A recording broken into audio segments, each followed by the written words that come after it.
All right. So speaking of let God be true and every man a liar. So we have the decision whether to believe what God says about man's creation on earth versus what man says. And that would be evolution. So the biblical worldview. So before Charles Darwin, before his 1859 theory of evolution, most people believed in the biblical worldview. Then God said, let the earth bring forth the living creature according to its kind, cattle and creeping thing and beast of the earth, each according to its kind. And it was so. This is Darwin's worldview. In his book On the Origin of Species by Means of Natural Selection, or the Preservation of Favored Races in the Struggle for Life, that was the full title, Darwin theorized that by natural selection, one species or kind could change into another species or kind. And sadly, this is what most people actually believe today. I want to point out his book here. This is the original cover. On the Origin of Species by Means of Natural Selection, or the Preservation of Favored Races in the Struggle for Life. And that's very critical. They don't really talk about that much. But 12 years later, Darwin would write another book called The Descent of Man. And he talked about how the Caucasian races would eventually destroy and usurp the lesser races on the earth, like the Negroid races. And so Charles Darwin was very much a racist. And so they kind of skipped that part about his history. So I just kind of want to make a note of that. So this is just a quick survey on belief in evolution in Canada. So these were the results of a survey from March 2022. 65% of Canadians believe in some type of evolution. Only 18% believe in biblical creation, so the way the Bible explains creation, kind of what I'm talking about here today. So here we see 65% of Canadians who believe in some type of evolution, and only 18% who believe in the biblical account, less than 6,000 years. 42% of Canadians are against teaching creationism in school, and 38% are in favor of teaching creationism. Now, when you consider that you can estimate about 20 to 23% believe in something called intelligent design. This is the belief that the earth was formed over millions and millions of years, but they say that God was behind it. So they basically say it's God-directed evolution. I don't like that middle ground. Like I said, you either believe God or you don't believe God. You can't pick and choose. God's nature is that he's a truth teller. He is the truth. And so if you're going to say that he tells the truth, you got to believe everything, not just some of the things he says. I do take issue with some people, for example, like a Jordan Peterson, who kind of says a lot of Genesis was more sort of like it's representing something. It's not an actual literal happening, but it's kind of like a story. There's stories in it, right? Now, just further, just breaking down by party, conservatives, 20% have a biblical worldview of creation, 18% of liberals, and only 12% of NDP. And then by age, this is kind of scary. Only 13% of people 18 to 34 have a biblical view of creation. That's compared to people that are over 55, where 23% have a biblical view of creation. So those numbers are a bit alarming. So after thousands of years of most of the world believing in a biblical worldview, what happened to cause such a flip-flop over the last 160 years? And I tell you, the biggest answer to that is public education. So public education, in the early 1900s, Mystery Babylon, so this kind of sort of city-state that's kind of over all the kings of the earth, over all the peoples of the earth, this mystery religion, it basically had two major initiatives in the early 1900s. One of them was getting women into the workforce. Big reason for that was they actually wanted to start taxing families at double the rate. So at this point, they were only taxing the males. They wanted to get women in the workforce and benefit from taxes off of them. Not to mention getting the women out of the home so they can achieve the second objective, which was getting kids into public schools. A lot of times at this point, kids were either taught at home, they would apprentice, Sometimes they'd have small groups kind of get together and have children schooling in there, but there's no such thing as large public schools yet at that time. And there's a gentleman named John D. Rockefeller. He was basically the Bill Gates of his time. This guy was a big oil magnate, had tons and tons of money. But he created in the early 1900s something called the General Education Board. And he actually ended up donating over $180 million over his lifetime to get kids into schools. Now, just a little bit about John D. Rockefeller. He's famous for this quote: "I don't want a nation of thinkers, I want a nation of workers." And this is kind of one of the big things behind public school. They wanted to stop getting people to think. They just wanted them to work. So he created the General Education Board in 1903. He's been at all these Bilderberg meetings, so he is very much part of that Mystery Babylon group, those elites that rule the world. And this is actually a quote from his son. So his son David kind of carried things on. And he says, "We're on the verge of a global transformation. All we need is the right major crisis, and the nations will accept the new world order." And he's passed on in 1917. He's passed on. Oh, sorry, 2017. Sorry, my mistake. But that was his goal. That's what he was working towards, accepting this new world order. We've seen with COVID that things are really moving in that direction. Digital ID is very much moving in that direction.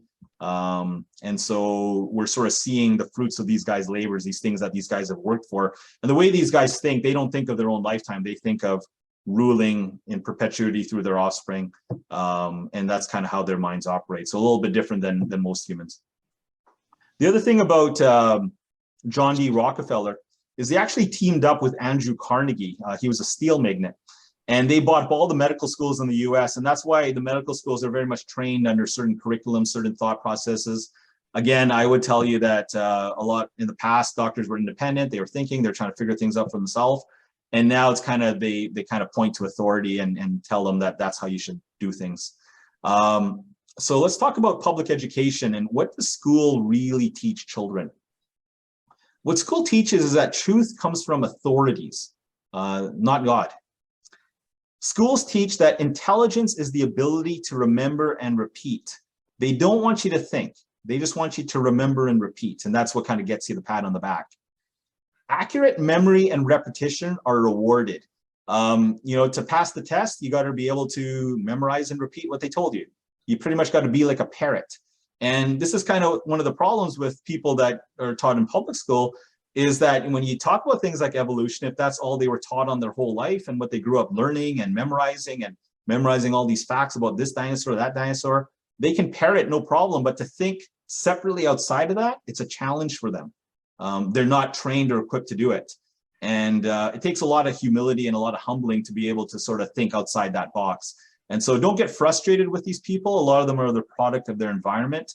But you just pray for truth, pray their eyes will be opened at the same time, just to speak to them and talk to them in a nice, kind way. In schools, non-compliance is punished. People are just basically taught to obey. And in public school, the other thing is all must conform intellectually and socially. Do not question. And again, as we've seen, the society where school is kind of preparing people for, we're taught not to question the COVID vaccine, not to question the side effects. So this is kind of what public schools get into people, and it's a big hill to climb. So let's talk about what man says, what they actually teach in our schools, and we're taught to parrot. We're taught to parrot that the Earth came into existence 4.5 billion years ago. 3.5 billion years ago was the beginning of these single cell life forms. Some more complicated ones, 2.1 million years ago. Plants about 1 billion years ago. Fish, reptiles, man, within the last 600 million years. That's what man says. This is what God says. In the beginning, God created the heavens and the earth. It didn't just come into being by itself. That's what the Bible says. And so, again, when it comes to that intelligent design, just when we say that in the beginning God created, you got to take that at face value. If there's one video I would recommend people on this, it would be Kent Hovind's 100 Reasons Why Evolution is Stupid. Pardon the title, but he was responding to a guy named Richard Dawkins, who was saying believing in God is stupid. So he had a nice long 2-hour video And it's an amazing video. I encourage anyone to watch it.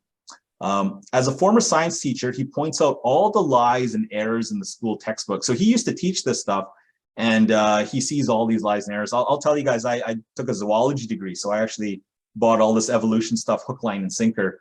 And you know, it was just amazing, you know, as you read your Bible, coming out of that stuff and seeing how much of it is lies. And so I just appreciate Kent Tobin for putting out this video. It's an old video, but it's really good. I'm going to play a little clip from his video. I'll just play it. The university called me and asked me to do a debate with one of their professors. Well, I'd never had a debate in my life except with my wife, and I lost those every time. I was not excited about debating, but I said, well, how do you do it? What do you want? And the guy said, well, you send us 30 questions, and the other guy will send in 30 questions, and we'll discuss those questions for the debate. I said, okay. So I sent him 30 questions. I thought they were perfectly legitimate, fair questions. I said, a woodpecker's tongue goes all the way around the back of his head and comes on top of his left eyebrow, left nostril here. Would you please show me any fossils that have been found, intermediate species between a normal bird and a woodpecker, you know, with his tongue going all the way around his head? What evidence do you have of how this evolved? That question never came up. I don't know what happened to it. I said, termites chew on wood and they swallow it, but termites can't digest it. It goes into their stomach, and there's little tiny critters in their intestines that actually digest the cellulose. Now, those little critters can't live without the termite, and those termites can't live without those critters. Which one evolved first? I thought it was a fair question, but it never came up. I don't know what happened. I think they lost my list. But anyway, one of my favorite things to do is asking questions to people who believe in evolution. So I asked this professor if I could ask him some questions about the Big Bang. He said, sure, what would you like to know? I said, well, sir, you told me 20 billion years ago, all the matter in the universe was squished in this little tiny dot, and it was spinning faster and faster and exploded. I said, where did all this matter come from? He said, well, we don't know that for sure. I said, okay, now, sir, hold it. If I told you that I believe about 6,000 years ago, God created the heaven and the earth, like the Bible teaches, you're going to say, and where did God come from? And I don't know.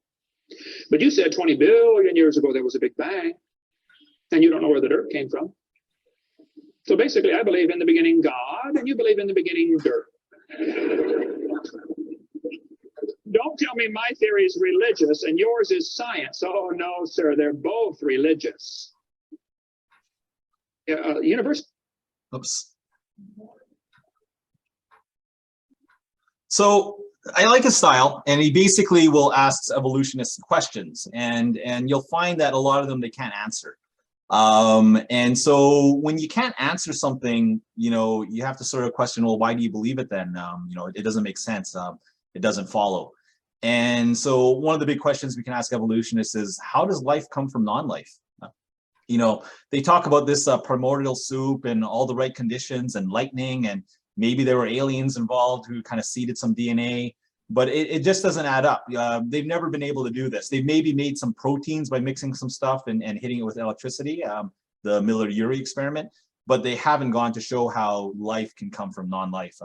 There's no way even close to that. And then we just look at what the Bible says, and God said, let the waters bring forth abundantly the moving creature that hath life. So basically, we just give God credit for creating life. One of the things that Kent Hovind pointed on this video is what science is. Science is actually a religion. And what I call it is scientism. So there's a difference between science and scientism. Science is the acquisition of knowledge through observation and experiment, whereas this religious view of scientism is the religious belief that science can explain everything, even without or contrary to the evidence. And so that's what you'll see is you often see scientists say, oh, the Big Bang, right? And just like Kent Hovind was pointing out, oh, the Big Bang is how we explain it. That's a religious belief. So just like religion believes in God, scientism believes in science, and they just come up with something, and you have to have faith to believe that the Big Bang happened.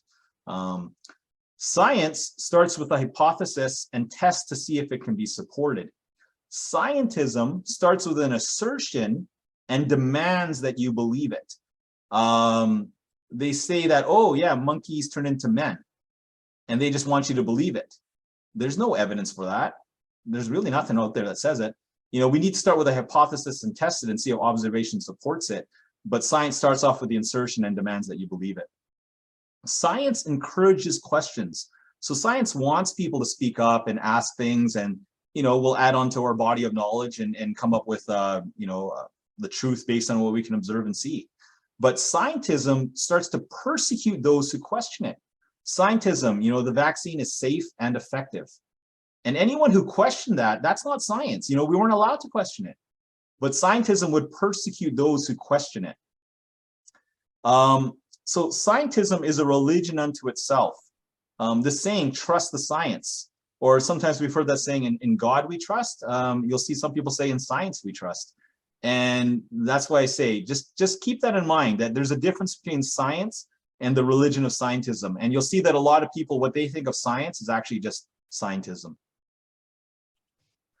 Some more question for evolutionists. So just like Kent Hovind kind of pointed out the termites and the little bacteria that are in there, what evolved first, proteins or DNA? DNA codes for the proteins, but proteins are required to transcribe the DNA. So which of those evolved first? The answer is neither. God created them both at the same time. The complexity of DNA alone, which is a language, there's these things called base pairs, A, G, C, T. It's like binary code, but this is AGCT, so it's even more complex than that. And there's an intelligence required behind that. This thing could not just evolve. Intelligence doesn't just come out of material. There has to be an intelligence behind language. There has to be something kind of getting that message across. So something was put into the DNA as a message to be transcribed or transcoded. That stuff doesn't just come up on its own. You're all familiar with the second law of thermodynamics, which basically says that entropy always increases. In other words, all natural processes move from order to disorder.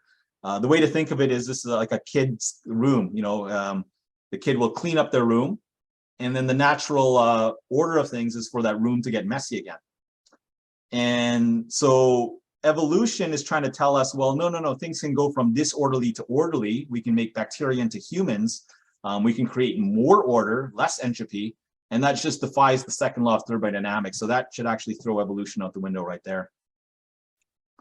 Charles Darwin, he said that every geological formation, every stratum should be full of these intermediate links. So he was saying after he died, we'd find millions of these links, these missing links, these transitional forms. And he says that perhaps this is the most obvious and serious objection against the theory of evolution, that so far they haven't found these. And they still don't exist, right? They're not around. We haven't found them yet. Now, there's a couple cases where they'll try and put forth. First of all, you see this drawing everywhere in the science classroom. But the thing is where are these guys? You never see these guys. We see him, we see the monkey, we see the man, but we never see any of these things in between. They haven't been found. Again, do we want to believe this where there's no evidence, or do we want to believe what God says?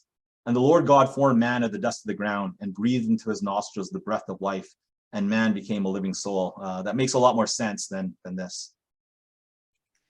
So in terms of science faking some of these transitional forms, there's something called Piltdown Man.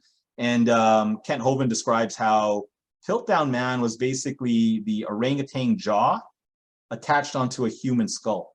And this was proven a hoax back in the 1950s. They found that that's what they were. It was an orangutan jaw and a human skull. And you'd have to think, why did they have to go through the effort of kind of faking this Piltdown Man kind of transitional form, when if evolution's true, there should be tons of these transitional forms in the ground. So again, why do they have to hoax it? Another hoax is Lucy. Some of you may have heard about Lucy, but she was kind of felt to be like an ape, but she walked upright. I'm going to play this little short series on Lucy and just what science actually does. Again, let God be true and every man a liar. The ape that stood up, it was a revolutionary idea.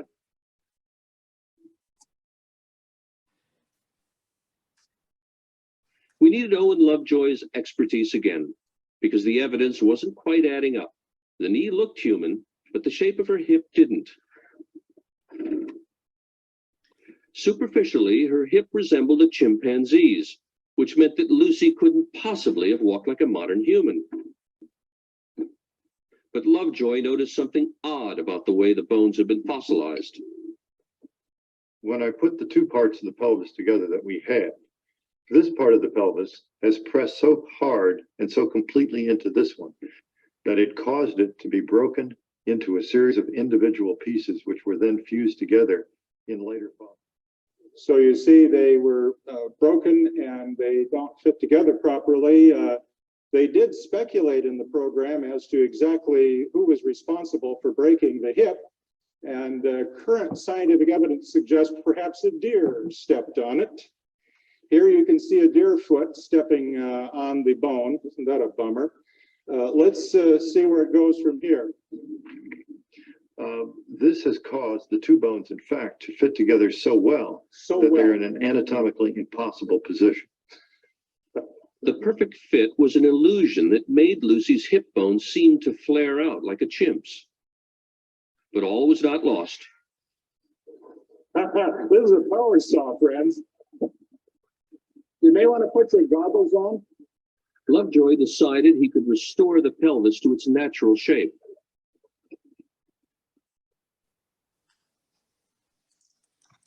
So do you see what science does there? They take their assertion that this must be a walking ape, and then they mold their belief to it, and they even take power tools to kind of make it so, when the natural observation that science would say, saying is this was a monkey, basically. So again, I just want to sort of make that point.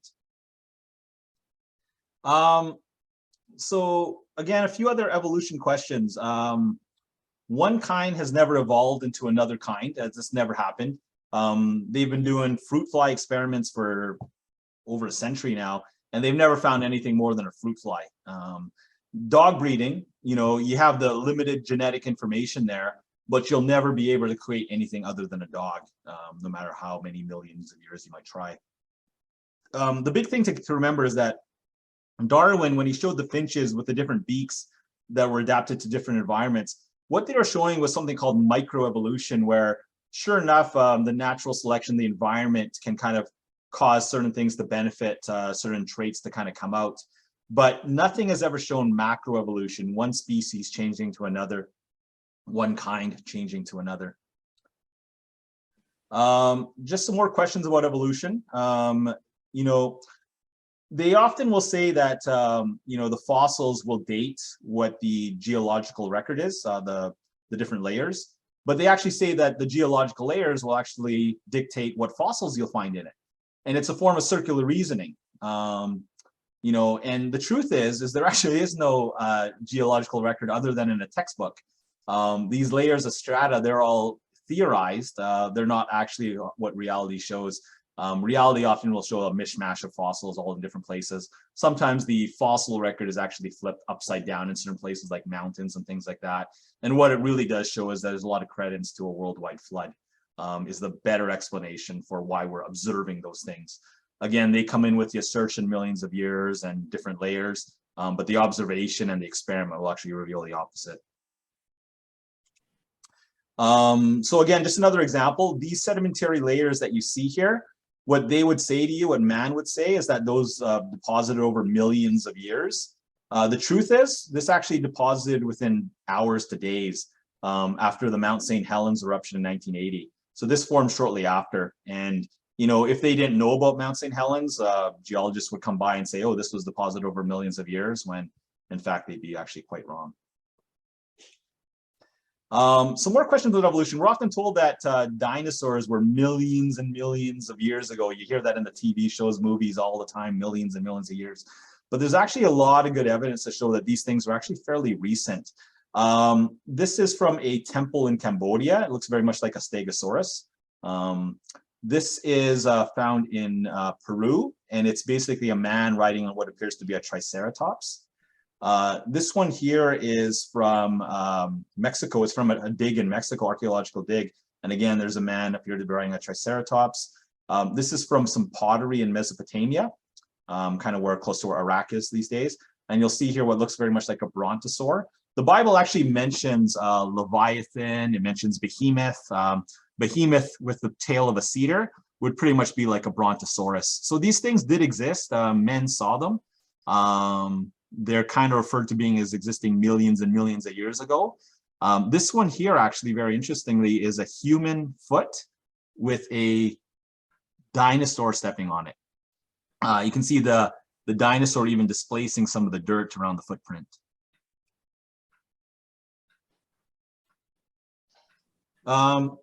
This is a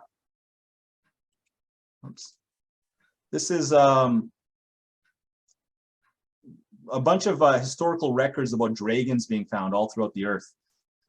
So many of these well-respected authors, writers, they were historical, they were keeping track of historical records.